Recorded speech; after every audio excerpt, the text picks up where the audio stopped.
તો હું એક નારો લગાવી થાકી લાતા હે પણ થોડોક જોર કરજો તો પાછું જોર આવી જાય તમે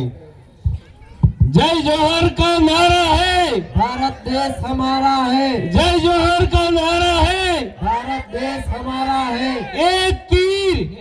एक समान एक तीर एक कम ચાલો તારે તમે બધા થોડાક થાકેલા તો હો તેમ છતાં હવે કાર્યક્રમના અંતમાં મારો વક્તવ્ય આવ્યું છે તો હું બે શબ્દ વધારે નહીં કહું કેમ કે મારે આજે થોડોક દાઢમાં બી તકલીફ થાયેલી એટલે વધુ બોલી નહીં શકું કેમ કે હવે જગદીશ દાદાને આમંત્રણ આપ્યું હતું એટલે હું આપની વચ્ચે ઉપસ્થિત થયો છું અને બે શબ્દો કહીશ। બીજું અમારે અહીંયા આવવાનું એક મહત્વનું કારણ એ બને છે કે તમારું અહીંનું સ્થાનિક નેતૃત્વ મજબૂત બને એ જ અમારી આશા છે અને અપેક્ષા છે। અમે કેમ કે અમે આટલા ત્યાંથી દૂર તો નહીં કહેવાય પણ 70 થી આજુબાજુ કિલોમીટરથી અહીંયા આવીએ છીએ પણ અમારો પરપોચ અમારો હેતુ અહીંનું તમારું નેતૃત્વ મજબૂત થશે તો તમે તાલુકા લેવલ જિલ્લા લેવલ અને છેવટનો વિધાનસભા લેવલે પણ તમે પહોંચી શકશો અને તમારી રજૂઆત જે છે પ્રોપર એ તમે કરી શકશો। એક મને ખૂબ દુઃખ થાય છે કે આજ ગામના જે 3 બાળકોને તમે માર જે જંગલ ખાતાએ કે જે ફોરેસ્ટ વિભાગ કહેવાય છે એને માર માર્યો છે અને હજી આજ દિન સુધી જો પોલીસે એનસી નોંધી હોય તો હું તો અહીંના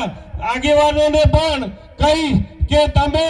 આ એનસી ની જગ્યાએ માર માર્યો છે એને એફઆઈઆર કરાવો એ ગામ લેવલે અને તમે અહીંયા ધરણા કરી એટલે તમે પોલીસ સ્ટેશન જાઓ ધરણા કરો અને ત્યાં ન બને તો ડીવાયએસપી કચેરી જાઓ અને એ ન બને તો એસપી કચેરી અને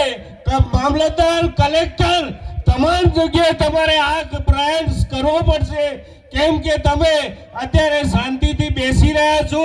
તો આ એનસી એટલે કઈ જ નથી ફક્ત ને ફક્ત એક જાણવાજો કહેવાય છે જે તમારે તમે લાખ તૂટી જાઓ તો બી એમના વિરુદ્ધ કોઈ પગલા લેવાય નહીં એ હું અત્યારે તમને આ ચોખ્ખું જટ આ સભામાં કહી રહ્યો છો એટલે તમે આ દીકરાઓને ન્યાય અપાવવો હશે તો તમારે આગળ આ પોલીસ સ્ટેશન બી બેસવું પડશે એ નહીં માને તો એસપી કચેરીએ બેસવું પડશે કેમ કે તમે જો આ નહીં કરો તો હું નથી માનતો કે આ છોકરાઓને ન્યાય મળી શકે।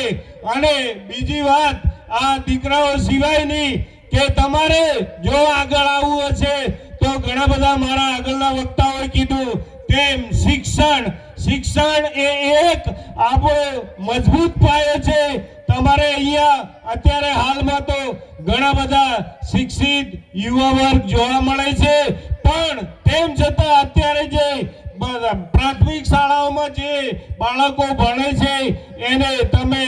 એ શિક્ષણ તરફ વધારે વાળજો। જો ખાલી જગ્યા સ્કૂલોમાં હોય તો દરેક ગામના આગેવાનોએ દરેક સ્કૂલની વિઝિટ લઈ જ્યાં જ્યાં ખાલી જગ્યા છે તે તમે જિલ્લા કક્ષાએ રજૂઆત કરજો એટલે કોઈ શિક્ષક ઉપર કેમ કે કોઈ બર્ડન ના થાય એટલે કે એના ઉપર ભાર ના આવે અને કેમ કે સરકારનો એવો પ્લાન જરૂર રહ્યો છે કે આદિવાસી વિસ્તારમાં શિક્ષકોની ખાલી જગ્યાઓ રાખવી એટલે આદિવાસીઓના દીકરા કે દીકરીઓ ભણી ન શકે એના કારણે અને જો ભણી ન શકે તો એ જાગૃત થઈ ન શકે જાગૃત ના થઈ શકે તો એ કોઈ પણ જગ્યાએ રજૂઆતો ના કરી શકે એટલે આ એક મોટું ષડયંત્ર અહીંથી નહીં ઠેઠ ઉપરના લેવલથી ચાલી રહ્યું છે અને આ આજથી નહીં 30 થી 35 વર્ષ પહેલા આ ષડયંત્ર ચાલ્યું છે જે આપણી આ ભોળી પ્રજાને ખબર નથી કેમ કે આ શિક્ષણ જો શિક્ષકોની જે તે જગ્યાએ ખાલી જગ્યાઓ પડે છે તો એમાં પણ ખાસ કરીને આદિવાસીઓની શાળામાં જાણી જોઈને જગ્યાઓ ભરવામાં આવતી નથી અને એકનો ચાર્જ બીજાને આપી અને ઘણી જગ્યાએ તો એવું જોવા મળ્યું છે કે એક શિક્ષક 3-3, 4-4 ક્લાસો ચલાવતા હોય તો એ શિક્ષણ તમે પોતે પણ વિચાર કરી શકો છો કે એ બાળકોને શિક્ષણ શું આપતા હશે એટલે તમારે દરેક આગેવાન ગામના અને સમાજના આગેવાનોને પણ હું અહીંયાથી નમ્ર વિનંતી કરું છું કે તમે સ્કૂલોમાં તપાસ કરો જ્યાં જ્યાં જગ્યાઓ ખાલી છે એ જગ્યા વિશે તમે એ જગ્યાઓ ભરવાની એને આગળના જિલ્લા કક્ષાએ રજૂઆત કરો તો તમારું આ પરિણામ મળશે કેમ કે નહીં તો સરકારને આદિવાસીઓને ભણાવવાની કઈ પડતી નહીં પહેલી વાત તમે સાંભળી લેજો કેમ કે વળંતે મજૂર વર્ગ જ બનાવી રાખવો હોય એનું કારણ એ કે તમે ત્યાં જો તમે ભણી જશો તો જ્યાં માયો જો સારા કપડા જે આપણે અત્યારે બેઠા છે એવી રીતે ફરી શકશે પણ વળન એ દાનત નથી એટલે આપણે શિક્ષણ મેળવવા માટે મા બાપે પણ જાગૃત થવું પડશે અને સમાજના આગેવાન વાલીઓ તમામે જાગૃત થવું પડશે કે આપણા દીકરા દીકરી ભણીને કાલે શિક્ષક થી માંડીને એનો ટાર્ગેટ શિક્ષક થવું છે એવું નહીં રાખવાનું એ તમારે એડવોકેટ થી માંડી અને ઉપરના આપણે આ જે અન્યાય થઈ રહ્યા છે એ ન્યાયાધીશ લેવલે પણ આપણી સંખ્યામાં ખૂબ વધારો થાય એવી હું આપ સૌને અપીલ કરું છું એટલે તમે જે બી 10-12માં આગળ જાય છે એ ન્યાય મેળવવાની કક્ષાનું શિક્ષણ વધારે મેળવે કેમ કે આજનું શિક્ષણ એ તમે બધા જ જાણો છો કે શિક્ષણ કેટલું નબળું છે જાણી જોઈને નબળું કરવામાં આવે છે અને એમાં પણ આદિવાસી વિસ્તારમાં તો આ જે બીજું હવે આ અમુક વસ્તુઓ જે નાચકૂદની એવી બધી જે આપણા સમાજથી વિરોધ છે એ પણ કરવામાં આવી રહી છે જે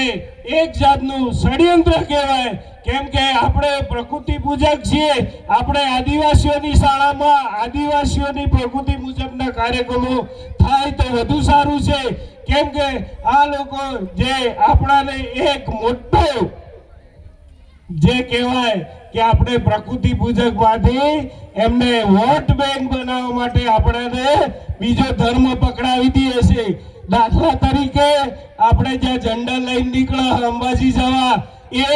એ બધું એ આપણો વિષય નથી આપણે જે બાપ દાદા પૂર્વજો જે બી કરતા હતા એ પ્રમાણે આપણે સાંસ્કૃતિક રીત રિવાજો જાળવવા પડે અને આ જે લગ્ન પ્રથામાં હું એક ખાસ વિનંતી કરું છું અહીંના આગેવાનોને પણ આ ડીજે ની પ્રથા છે એ તાત્કાલિક જો બંધ થતી હોય તો આગેવાનો મળીને બંધ કરાવે કારણ કે આ ડીજે ના પ્રતાપે અત્યારે તમે કદાચ જાણતા હશો અમારા ભિલોડા વિસ્તારમાં એક અત્યારે બહુ એક યુવક ને જે આ નાચતા એને કોઈએ ગમે તે હથિયાર